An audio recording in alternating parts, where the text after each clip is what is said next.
Hello, જય શ્રી કૃષ્ણ. કેમ છો બધા? આશા રાખું છું કે બધા મજામાં હશો. તો આજે આપણે બનાવીશું ઉત્તરાયણ સ્પેશિયલ સિંગદાણાની ચીક્કી, એ પણ બહાર બજારમાં મળે તેવી.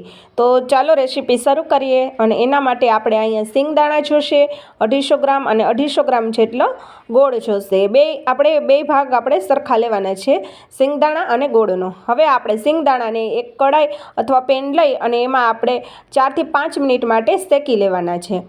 બસ આ રીતના આપણે હાથેથી આવી રીતના કરીએ અને ફતળી નીકળી જાય, બસ ત્યાં સુધી એને શેકવાના છે, વધારે શેકવાની જરૂર નથી. હવે આપણે એમાંથી ફતળી કાઢી લઈશું ઠંડા થઈ ગયા પછી. હવે આપણે સરસ આ રીતના જેટલા પણ ફતળા આપણે કાઢ્યા એટલા નીકળ્યા એટલા આપણે કાઢી લીધા છે.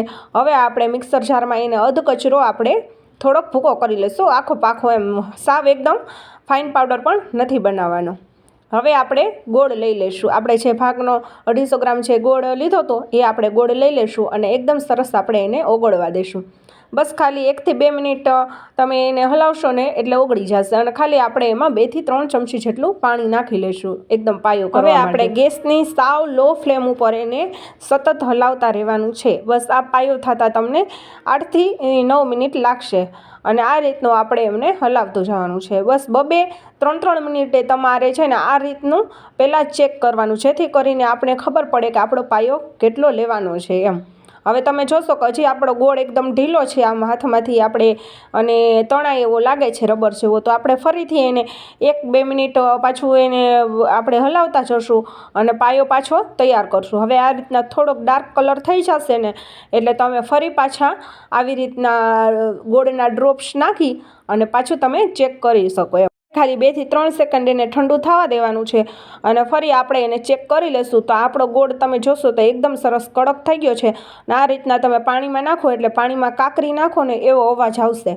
હવે આપણે સિંગદાણા જે અધકચરા આપણે પીસીને રાખ્યા છે તે એમાં નાખી દઈશું અને બધું આપણે મિશ્રણ ચીક્કીનું આ રીતના સરસ મિક્સ કરી લઈશું. હવે અહીંયા થોડીક આપણે ઉતાવળ રાખવાની છે, નહીંતર છે ને ગોળ એકદમ આપણો જામવા લાગશે. હવે અહીંયા મેં પહેલાંથી જ એકદમ થાળી ઘીથી ગ્રીસ કરીને રાખી હતી, એમાં આપણે આપણું બધું જે ચીક્કીનું બેટર તૈયાર કર્યું છે એ આપણે એમાં નાખી દઈશું આ રીતના. અને આ રીતના આપણે છે ને એને વહેણા વગર પણ એકદમ સરસ આછી આપણે બનાવી શકીએ. ખાલી આપણે જેટલું બેટર લીધું હોય ને એનાથી આપણે મોટું થોડુંક થાળી કે એવું કંઈક લેવાનું, જેથી કરીને આપણે આછી આ રીતની પાથળી શકીએ.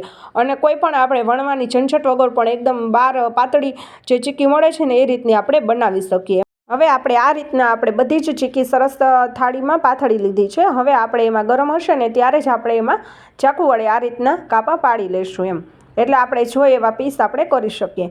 હવે આપણે એને 5 થી 10 મિનિટ માટે એકદમ ઠંડુ થવા દેશું. હવે તમે ચાકુ વડે આ રીતના ડીમોલ્ડ કરશો એટલે એકદમ સરસ ડીમોલ્ડ થઈ જશે. અને અહીંયા જો જરાક તમને એવું લાગે કે થોડુંક ખેંચાય એવી લાગે આપણે જ્યારે પીસ કરતા હોય ત્યારે, તો એને ખાલી આપણે ફરી એને થોડીક વાર ઠંડુ થવા દેવું, અથવા તો આવી રીતના તમે પીસ કરીને રાખશો ને એટલે એકદમ સરસ ઠંડા થઈ જશે, એટલે એકદમ સરસ ક્રિસ્પી એ થઈ જશે. તો તૈયાર છે આપણી ઉત્તરાયણ સ્પેશિયલ સિંગદાણાની ચીક્કી. તો આ ઉત્તરાયણ પર તમે પણ આ રીતના ઘરે ચીક્કી બનાવજો સિંગદાણાની, તો એકદમ ખાવામાં ટેસ્ટી અને ક્રિસ્પી બનશે, જેવી તમે બહારથી લાવો છો એવી જ. હું તમને એક ચીક્કીનો ટુકડો તોડીને બતાવું તો આપણી ચીક્કી એકદમ સરસ ક્રિસ્પી થઈ છે અને ખાવામાં એકદમ સરસ પોચી લાગશે.